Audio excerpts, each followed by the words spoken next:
प्यारे सज्जनों, अंधकार को हटाकर प्रकाश की ओर ले जाने वाले को गुरु कहा जाता है। गुरु वो है जो अज्ञान का निवारण करता है, अर्थात गुरु वो है जो धर्म का मार्ग दिखाता है। श्री सद्गुरुदेव जी आत्म ज्योति पर पड़े हुए अज्ञान के पर्दे को हटा देते हैं। संत फरमाते हैं कि गुरु का अर्थ है जो चेतनाएं मुक्त हो गई हैं, जो बुद्ध और कृष्ण जैसे हो गए, लेकिन तुम्हारी जगह खड़ी है, तुम्हारे पास खड़े हैं, अर्थात जो तुम्हारे सदैव अंग संग रहते हैं। इसलिए गुरु धारण करना हर एक व्यक्ति के लिए अत्यंत आवश्यक है।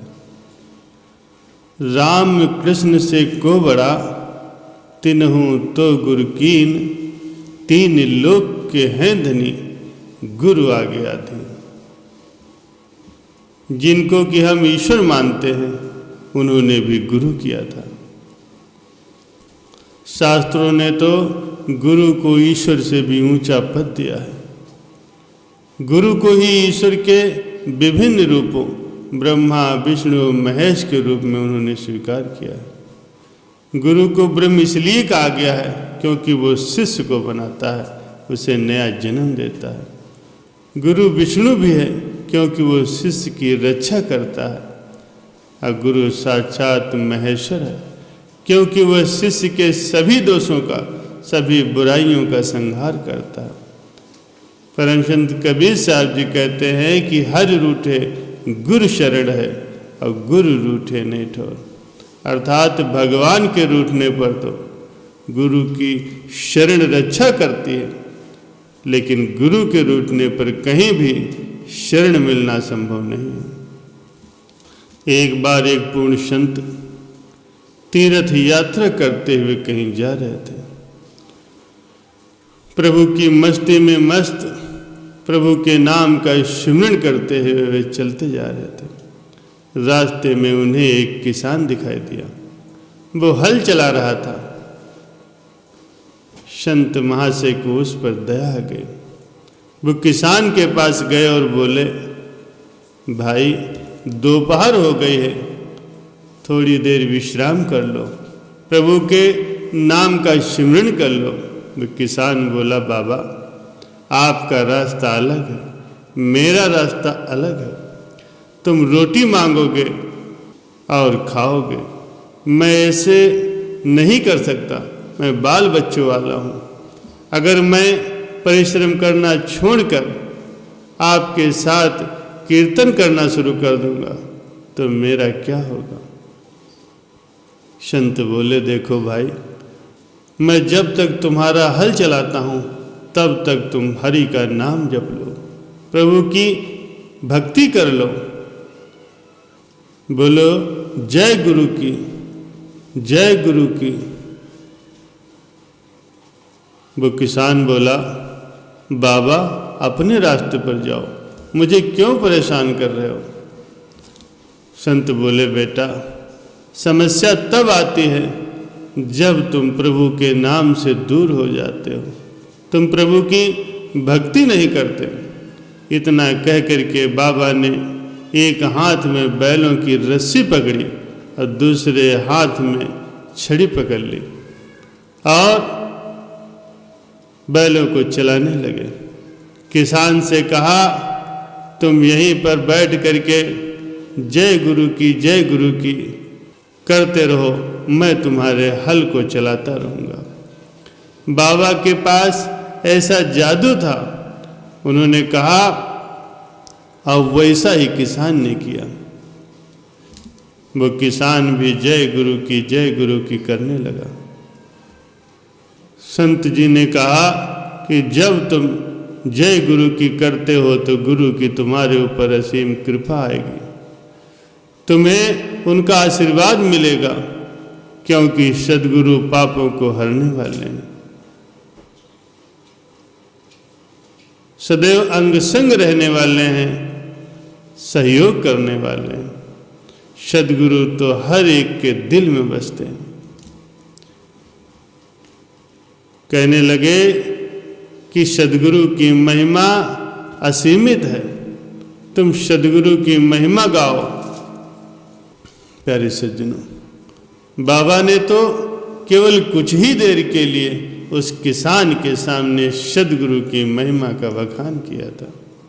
वो किसान निर्दोष था, बहुत ईमानदार था, उसने किसी के साथ धोखेबाजी नहीं की थी, सच्चा और सरल था। संतों के संग से, उनके सत्संग से उस किसान के सोए हुए भाग्य जागृत हो गए। उसे संत के वचनों पर विश्वास हुआ। आप वो वहीं पर बैठ करके जोर जोर से जय गुरु की कहने लगा और कह करके झूमने लगा। उसकी आंखों से आंसू बहने लगे। वो वहीं पर नाचने लगा। उसके भाव इतने पवित्र हो गए कि उसकी बुद्धि में बुद्ध का अनुपम दिव्य प्रकाश उत्पन्न हो गया। उस किसान ने बाबा के हाथ से बैल की रस्सी ले ली और उनके पैरों में पड़ करके रोने लगा। कहने लगा, बाबा आपने मेरी किस्मत खोल दी, आपने मुझे रास्ता दिखाया है। अब मैं आपका शिष्य बनना चाहता हूँ, मैं आपके इन चरणों को छोड़ना नहीं चाहता, आप मुझ पर दया करो। संत ने कहा, बेटा रो क्यों रहे हो? उसने कहा, प्रभु आपने मुझे सद्गुरु की महिमा सुनाई है, अब मैं सद्गुरु की भक्ति जरूर करूँगा। ऐसा कहते ही वो सद्गुरु के प्यार में झूमने लगा। ये देख करके उसके आसपास के लोग दौड़ते हुए वहाँ पर आए और कहने लगे, क्या बात है, क्या ये पागल हो गया है? उसने कहा, हाँ मैं पागल हूँ। मुझे सद्गुरु को बुलाने और अपने दिल में प्रकट करने के लिए एक माध्यम मिल गया।